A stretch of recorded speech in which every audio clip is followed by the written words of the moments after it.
when we're talking about like free will and determinism, what do you mean by these words? Yeah, well, the devil's always in the details. Right. That's you hit an epistemological wall we can't get past. I'm a compatibilist. I think, Dan Dennett, I'm not a philosopher, but those kinds of arguments, I think, make more sense to me. And in any case, I have what I call a behavioral compatibilism. That is, whatever your position is intellectually on free will and determinism, it doesn't really matter, because when you walk out the door, you believe you're making choices. Yeah, well, this is the argument that I tried to level at Sam Harris with regards to the metaphysical foundations of his ethics. It's like, it's the same sort of thing. And I think Ben Shapiro just went after him on the same grounds, is that I don't care what you say about whether or not you're an atheist, you act like you're part of the Judeo-Christian tradition. And so you think you don't believe, but I think you do. But we have different definitions of what the word believe means. So now, yeah. I'm not saying that that's necessarily the argument to end all arguments, but it's one that needs to be taken seriously, especially by the more rationalistic atheists, because they don't give the devil his due. Now, you're in a different category because you went through the whole Christian thing in detail, and you know the stories, and you know the mythology, and you know the psychology as well. You talked about Joseph Campbell and people like him. So, that puts you in the realm of the, I would say, what would you say, biblically and psychoanalytically informed. Well, again, it depends what your goals are. What are you trying to do? I mean, people like Sam and Richard, they're laser focused on one particular thing they're working at. So good. And I'm on board with that. I think, certain belief systems are dangerous. Okay, so it'd be good if we could correct those. But I'm also interested in other aspects of belief, and that's a slightly different goal. So, for example, when I'm talking to Deepak, it's true. Quantum physics says what it says.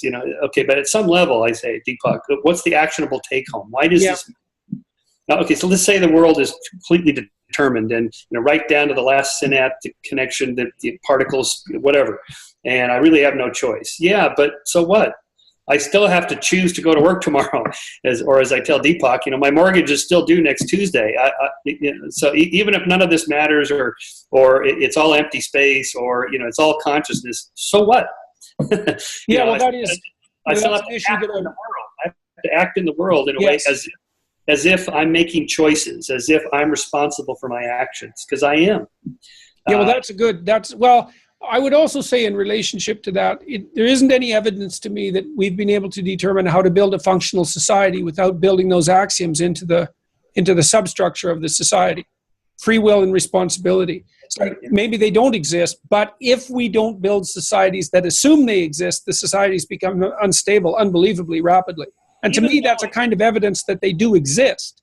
I mean, even knowing the, say game theoretic model of tilting the incentives to get people to do this versus that, a libertarian paternalism, Dick Thaler calls it, So if you give people a choice architecture where you put the desserts, in the back and in the healthy foods in the front, or you have different kinds of structured menus to get people to nudge people to choose healthier diets or better investment tools at companies, things like that. We're already doing these sorts of things as if we can, if not determine people's actions and choices, but at least shape them in a way. But even doing that, we're actively choosing to do that. So being self-aware that I know that if I go shopping on an empty stomach, I'm much more likely to buy unhealthy foods, cookies or ice cream or whatever, than I would if I went shopping on a full stomach. So I choose to alter my environment around me because I'm going to nudge myself in another direction. How is that not a kind of a choice? And if you're a determinist, I would say, okay, do you recognize, say, that the addict who is, just totally hooked on heroin or oxycodone or something is different from you and I who are not addicted? Yes, there's a difference. Okay, what's that difference? If it's all determinism, it's tumors all the way down or whatever. That's a good one. What is the difference then between the addict and the not-addict? The addict is more determined. Yeah. No, but I think that's a good objection. That's right. What does that as a concept? Yeah, what does that mean? More determined. Right, exactly. So this is why I like Dan Dennett's idea of the degrees of freedom. Yeah. You and I have more degrees of freedom than our dogs, or dogs more than the cockroach or whatever. There's just more variation. And we have one addition. component. I've We're thought aware. about that in terms of time as well. Like, if you're driving, here's a nice way of thinking about the relationship between free will and determinism. Let's say you're driving down the road at 60 miles an hour. Where do you look? And the answer isn't right in front of the car, because you've already run over the thing that's right in front of the car. So you look about a quarter of a mile down the road. And what that means is that you can start to sequence your deterministic actions. And so there's this idea of a ballistic movement. So if I do this, let's see. So you see, I didn't hit my hand when I came down like that. Now, the truth of the matter is that there isn't enough time. So when I release this movement quickly, there isn't enough time for the message to get from my hand to my brain and back to stop my hand as an element of free choice. I have to plan and release the entire movement at once, including the stopping. That's ballistic. And so as soon as I implement that movement, there's no free will.